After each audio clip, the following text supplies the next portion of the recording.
have to manage. There's our perfect segue into farming. Yeah, I mean, it's dryland is, yes, less work than irrigated, and people are so hard on irrigated farmers, but man, those guys work for it, dude. I feel like I stress more over the dryland because every decision matters more. Yeah. Water covers up a lot of mistakes. It does. My dad says good rain makes everybody look good. Yeah, it really does. I mean, when you're on dryland and playing that line, I mean, one tillage pass could be the difference because maybe not because you lost some moisture or whatever, but because the wind blew and blew your stands out on the hills or whatever. And consistency on our ground is the name of the game. You have to grow something up on your hills, or else you're just not going to be happy. You can grow really good corn down in your lower ground, and you still won't average very good. So sure, yeah. I mean, it's pivots, man. It's like cows. You're married to them. Yeah. I mean, if it's dry out, you can't leave. Yeah, you can't leave. You have a. I'm not an irrigator. I've just gotten to spend time with quite a few of them. Like you have a pump go out or something in a well, and you're in the wind's blowing and it's hot out. Yeah. I mean, you are losing massive amounts of money while that thing is down. Oh yeah. Fast. Yeah, it's scary. Yeah, you'll take a 250, 280 bushel corn crop to dry land. Yes. Honestly, probably faster. Yeah. Oh yeah. Than dry land because you have the field is set up for water. Yeah, like you plan to have that water through the whole season. Right. And if especially like on my circle, which we went out into, that is so sandy. Right. I mean, more than 3 days without water when we're in hot, dry spell, it's over, Yeah. I mean, it really is. And I had a buddy out west there, and he's in a lot heavier dirt, very consistent dirt. He had a well go down in 2021, I think, and pretty serious issue. And even though they got right on it, trying to fix it, he was still down for a week. Mm-hmm. And did he lose yield? Yes, but he still grew like 260 corn out there, whereas I would have been like gone. I mean, right. My hilltops would have been gone. Yep. I mean, it would have grew something obviously, but then it would have been the pivot going, maybe. And you have to get it over the ground, and you have to put enough water down to make a difference. Yep. And you're just behind. Yep. Yeah. Yeah. And so like I ran out to Colorado this year, and everything had been working fine, no big deal. And my aunt's back there putting oil in the engines, making sure everything's going good. We got our first rain up there since June 12th or something, like June 10th. First rain. Yeah. No, it was horrible up there, man. Up the north part of our farm. Yeah. I know. I was atrocious, just there. Man. I just could not get a rain in really after I planted Milo. So, like up until then, I had 2 inches of rain on that Milo since it emerged. Unbelievable. And normally that's a spot on the farm that will catch a shower or two more than the other parts. Really? Yeah. Okay. So this year just wasn't like that. Right. But anyway, she goes, we got a rain, 1/2 inch or 80 hundredths up there. She goes to the well, and she goes, "Oh, it's off. That's not good." And she goes and cranks it. Wouldn't crank very good. And I'm just thinking, oh, the alternator went bad. It kind of does that. Those alternators are worthless anymore. It's a Chevy 454 engine. Just a little jab there. Yeah, I mean, well, my dad said you used to be able to take in, like, rebuild them, get rebuilding kits for them. Reman alternator. Yeah. And he said those lasted better than brand new ones now today, and you can't even get those rebuild kits anymore. Right. But anyway, so I'm thinking it's the alternator, battery went dead type deal.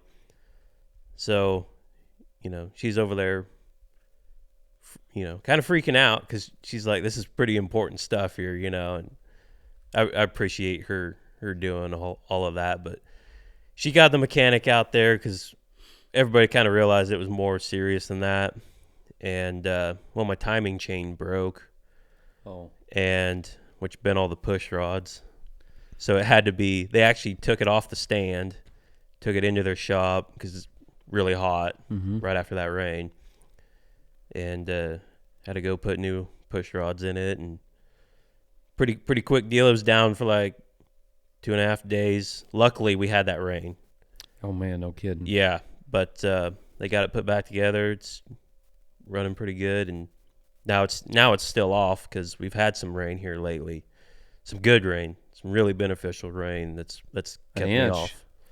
1.5 inches, 2 inches. Well, I think I've about tripled my rainfall up there so we're 3+ inches out of all the storms, and that combined. triples your rainfall. Yeah, we should stop, almost, yeah, rewind, repeat. It blows my mind. It really does. It's a whole different animal out there, and just how you guys measure rain in points. Yeah, we got 0.2. I'm like, point, man. Now, granted, you came when we're literally flooding. South Fork went out again last night and went out the night before. Rivers are max full right now. Yeah, but it's crazy because you got Bean's like, I'll go out and farm your ground. You come farm this ground. But it's just agriculture has such a you really shouldn't diss on other people because, man, they're fighting their own battles too, their own struggles. Yep. The guys in a drought are wishing they had rain. The guys in the rain are wishing it would dry up because each one comes with its own set of problems. Oh, it does. And if you could get the climate maybe that you guys got back there, I feel like it'd be really interesting. It would. On some of that sand, it would be a lot better. Yeah, well, I say that. I'm seeing it. You guys are not normally this wet here, right? No, this is very uncommon for us. We're, like I said, we're at the brink of flooding right now, going into fall harvest.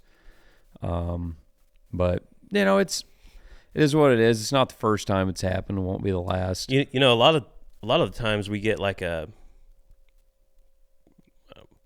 we've basically got like 2 croppings, I would say. So we got the wheat, which is, I'd say, that's over the winter, early spring. And then we've got the row crop, summer crops there. Usually one of those is pretty good and the other not so much. And it just depends on the year. It's really rare to have both really good or both really bad. Absolutely. So that's something, that's part of the risk management. I mean, everybody hates wheat. They will tell you everybody hates wheat. I absolutely hate wheat. And yet, I hate it. Acres and acres get planted out there. It's planned for every single year. It just, and the price this year actually might, factor in there. I don't know. But man, it's just such a staple. And honestly, if we're not so extreme, we're pretty good at growing it. Darn right you guys are. Well, and there's just so much land to plant it on. Yeah. Kansas is not the breadbasket state because of our yields. It's because of the volume of wheat. Exactly. The number of acres. Yep. Yeah, you look at the state average. I don't even know what it is. Kurt, can you look up what this Kansas average wheat yield is? I mean, it's not that impressive. No, it's not. But we're labeled the bread. You'd think Montana or, I don't know, the Dakotas or, Southern Illinois raises some huge wheat. Yep. Huge wheat. But Kansas, I mean, granted, maybe they didn't have anything else to name us. But, the below sand state. Yep. You got to see our sandy soil yesterday. Yeah, that was, I was like scratching my head there. I was like, what? This is pretty sandy. 43 is state average. Yes, 43. Okay, yeah. That's not impressive. Yeah. Our farm average more than that this year. I was going to say, that'd be an insurance claim on some of my ground. Yep. But yeah, it's there's just a ton of acres, and there's a lot of milo coming back too. Yeah, it was corn, and there's still a crap load of corn out here. Yeah, dude, man, this year on the West, I've never seen so much corn. It is irrigated dryland. It doesn't matter. It got planted to corn. Yeah, I mean, it's unbelievable, and a lot of it's pretty good. Yeah, it's not normally that good, but it's pretty good out there. So talk to me about that farm on the east side of the highway, or on the road that we stopped and looked at. I think it was on the east side. Your conventional corn. Your management plan. Walk me through going into the year, how you made your decisions, what it was planted into, what you were shooting for. Because I want to talk about how'd you guys put this crop in the ground, planning to make something with really rough conditions. Just walk me through your cropping plan on that or a milo field. It's either one, but maybe corn and milo. Because I do want to talk about milo because people are fascinated by it. Yeah. But I want to talk about the corn first. Well, so let's go back to last fall then, because we'd finished up harvest last fall. We got all of our wheat in, and I'm actually messaging my weather guy back then because I'm like, man, we're dry. I mean, we're not crazy. I mean, super extreme, but we're pretty dry. And I'm asking him, like, can you dangle a carrot in front of me? Like, tell me there's gonna be rain coming. He's like, I don't see it. He said, you're staying dry. Yeah. Then out of nowhere, I don't know, first part of November to mid-November, we get 6 to 8 inches of rain. And I mean, they all come over multiple days, slow, wonderful, amazing. And because we just don't get those that time of year. Yeah. So we were like, wow, okay. So we gave it a while, let it soak in, and started probing ground. And I'm like, probing. Talk to me about probing. So it's just a 6-foot steel soil probe. You just drive it into the ground, and you can kind of feel compaction layers. But really what you're seeing is how far you can push it in. That's how much moisture profile you got. So when you run out of water, it just stops going in? Yeah. Okay. Yeah. You're figuring out how far down the water goes. Deeper the better. Easier the better, for sure. Got it. So we start going around, and even on some of these milo stock fields that we didn't have crazy good milo, but it was decent. A few of them were really good, but we're like, man, we can probe this minimum 4 foot, some all the way to 6 foot. That's awesome. I mean, that's about the dream at that time of year, you know. So we're like, okay, we can kind of feel pretty good about what we're going to put to corn, you know, even the milo already. So Dad, he's on the non-GMO corn, the conventional corn. So he had already had that ordered. And it's ready to go. Two pallets of it. So we go out. I'm trying to think. So we plant corn at 13,000 on Dryland. So that's just that's the number. Some guys do 14. There's anymore. There might be a couple guys that do 15, 16. Very few. Some do 12. Even fewer variable rate. We've done a little bit of that, but that's just what we do. 13,000 is what we shoot for, I guess. Mm-hmm. So we go out. It was pretty cold spring, really, and it was dry. It was a dry spring. Like that November rain, that's all the wheat got. I mean, it really didn't rain in April or May. We did have maybe a snow in February that gave us like a half inch of precip. Which that was a really wet, heavy snow, which normally those stay on the fields. It came with a 70-mile-an-hour wind, and even that wet snow blew off. I mean, I'd never seen wet snow blow like that. Snow blow, wow. Yeah, so if it's a dry snow, it'll blow all the time. Like, sure, that happens. But. Sure.